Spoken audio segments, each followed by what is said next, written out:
is up, fight fans? I am Jason Burgos for Sherdog.com, and I'm joined by a man who will be making his Bellator debut on the main card of Bellator 238 on Saturday, January 25th.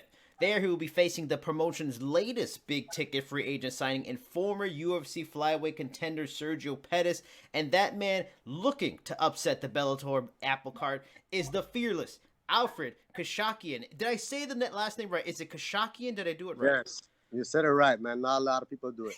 Good job. Well, I try to do a good job. I looked up some of your fights. I wanted to hear the announcer say it right, so I'm glad I can do it good. Now, That was good. That was good. all right, I have a whole bunch of questions for you now.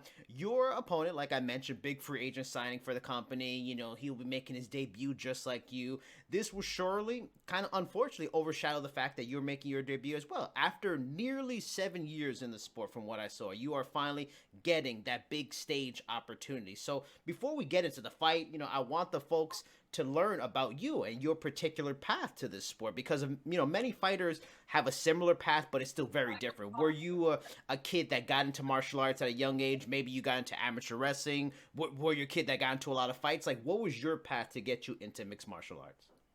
Well, I started with karate. I was about 9 years old. You know, just watching karate movies, watching like Dragon Ball Z. You know, like Van Damme, all that stuff. So you know, I started karate till like at the age of 17. And then after that, I started doing Muay Thai. You know, started competing. And then around the age of 22, I started doing MMA. I realized that's where the money's at, and Muay Thai I wasn't getting anywhere. You know, I was taking elbows. You know, getting cut up for like $1,000. So I tried to go somewhere a little higher. You know. How tough is it? Because I've talked to people that, you know, have been in boxing or have done Muay Thai too. Like, what is, because not to say that people not in the UFC and MMA make a ton of money, because it's tough in MMA too, but what is the average for like even a middle of the road, you know, someone who's on the way up kind of fighter in Muay Thai? Like, are they making 10,000 a fight, or it's far less than that? And 10,000 is probably like the top. You know, like fight, like 1,000, 2,000. Wow. If you have a lot of followers, you sell a lot of tickets, you might get a couple thousand out of that, but you ain't making nothing, bro. It's tough. And is it because it's tough here in the States and it's good like in Thailand, Asia, or even Thailand, Asia, from what you've heard, is not that great either? I mean, it's not that great either. It's just not a lot of followers for that sport. You know? So they got to make money somehow. If they're not making money, they ain't going to pay you money. So, you know what I mean? Unless you got like rich sponsors who just want to help you out. That's pretty much the only way. Now, fair enough. You haven't fought since September. In the last few months, did you know you were on Bellator's radar? You know, had you and your management heard things or been in touch towards the end of the year about possibly going there? Or was it kind of just an out-of-the-blue call and offer from Bellator? Well, I mean, before my last fight, I was fighting for the 145 title for LXF. I had a call from UFC too. After my fight, I got a call from PFL, and I got an offer from Bellator at 145. But all the opponents backed down for PFL and Bellator. And the UFC fight, I was already under contract, so I wasn't able to take that fight. So I had a couple offers here and there, but the Sergio fight, I was offered that a couple months before now. So it was probably the best offer I have, and I took it because the 45ers didn't want it. I'm glad the 135ers want it. Was it the best offer because of the opponent, you know, the spotlight on it, and the money? Was it all those factors? Yeah, they gave me a good deal, like a multi-fight contract. They said you're gonna fight a good name. It's gonna be on main card, and I was like, definitely, let's do it. It was sad thing is at 135, I was already bulking up to go to 145, so I had to cut back or get back on a diet. But it was a good name and a good opportunity, so I took it. And I'm glad to hear that it's a multi-fight deal, because so many times Bellator, like, through their history, when I've researched for other fighters and interviews, they give guys like one fight kind of tryouts and then don't sign them, and a lot of guys go to UFC Contender Series. So I'm glad to see that you did get a multi-fight deal for them. Now, I am not sure how closely you have followed Sergio Pettis' career or run in the UFC, or maybe, you know, you've just been scouting him for this fight with your team. But what do you think of his overall talent level? You know, he had a really strong couple of years, a few years back, but then from the Cejudo fight on, he's 2-3. In your mind, is he one of the better flyweights or bantamweight fighters in the world? Maybe he fell short against like the elite level guys in the sport, or is there some level maybe he's overhyped because he is the brother of Anthony? Anthony is like a former champion and future Hall of Famer. I mean, I don't want to talk bad about the guy. I mean, he has 18 wins, but the thing is, most of his wins come by decision. So I don't think he has the power to stand up against me for 3 rounds, but he has good techniques. He's a very smart fighter, but I don't think he's at the top. He doesn't have the power to be at the bantamweight top. Maybe at 125 he can, but I don't think at bantamweight. And I want to talk about those two differences. This fight in Bellator is going to take place at 135. It feels like Sergio is at his best really at flyweight, a division that does not even exist in Bellator. You are a natural bantamweight, like you mentioned, and I saw researching you. You've done featherweight fights too, around that weight. Do you think Sergio is fighting out of his optimal weight at bantamweight, and do you feel you could give him problems as a big natural bantamweight, similar to what Rob Font did against him in his last 135 fight? Oh, definitely. I mean, all my fights, either first round, second round, to knockout because I got power. And he's a 125er. He's probably gonna get some weight on, get a little bit of muscle, but he's still, his size is small. I don't think he can take the power, So I don't think he can stand 3 rounds at this level.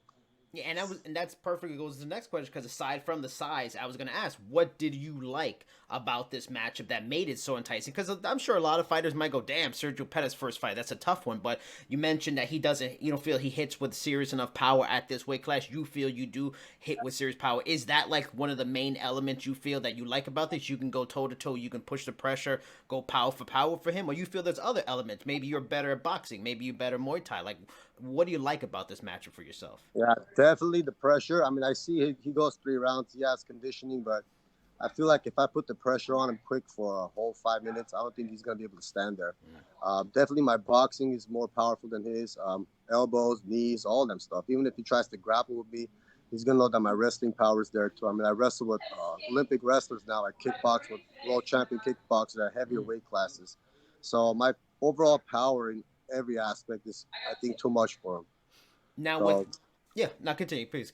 I think it's gonna be an upset, Now, without a doubt, fighting someone with the name recognition of Sergio has to be exciting, and most folks are not going to favor you, so because of he's more known, you're still on your way up. So theoretically, this should kind of be, for some people, a win-win situation for you. If you win, it's a big upset. Your name will explode in the sport. If you lose and put on a good fight, it still helps your career in a lot of ways. However, it could be said there is, reason for pressure in this fight for you. You have fought twice in front of Dana White. You were, on a card that was looking for a fight. You were in a contender series.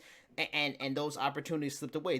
These chances don't come often. So it's really important to make that good first impression, even though you do, congratulations, have that multi-fight deal.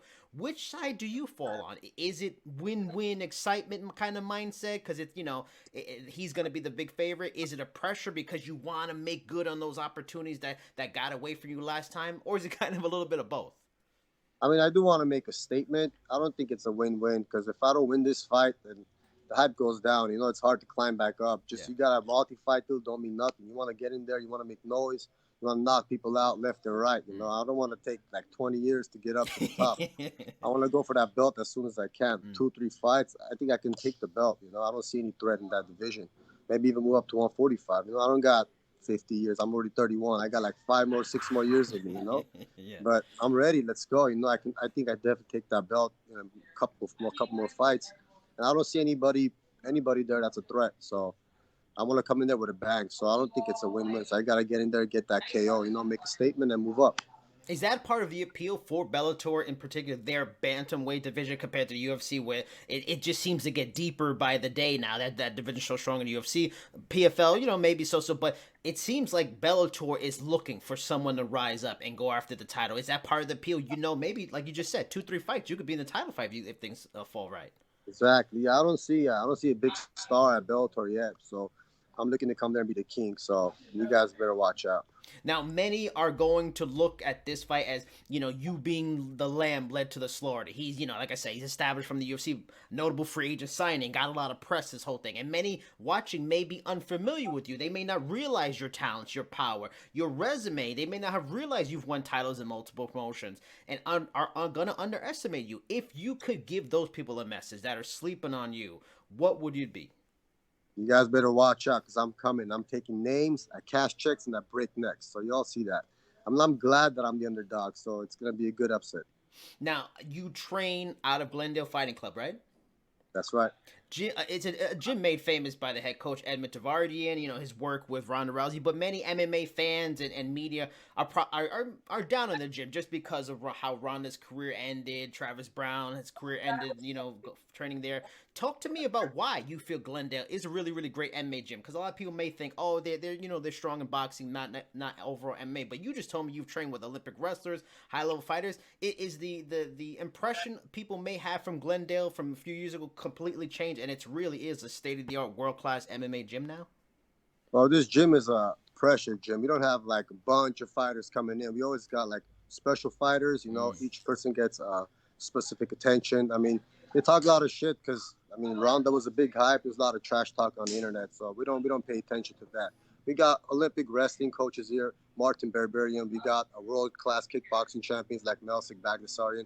We got the Golden Boy Edmund Shabazian, who's doing big things in the UFC right now. We got good strength and conditioning coaches, boxing coaches. I don't know what people are talking about. So we'll come and we'll show you guys what we're up to. So then you guys will see how this gym actually is. All right, fair enough. Last question. You know, I'm always a big fan of fighters' nicknames. I love good nicknames, and I like your nickname, but I've always been told fighters don't necessarily give themselves their nicknames. They usually nicknames from coaches or trainers. I was talking to Herbert Burns recently. He got his nickname from the marketing people when he was in one championship. What is the story behind your nickname, The Fearless? Talk to me about why you are The Fearless.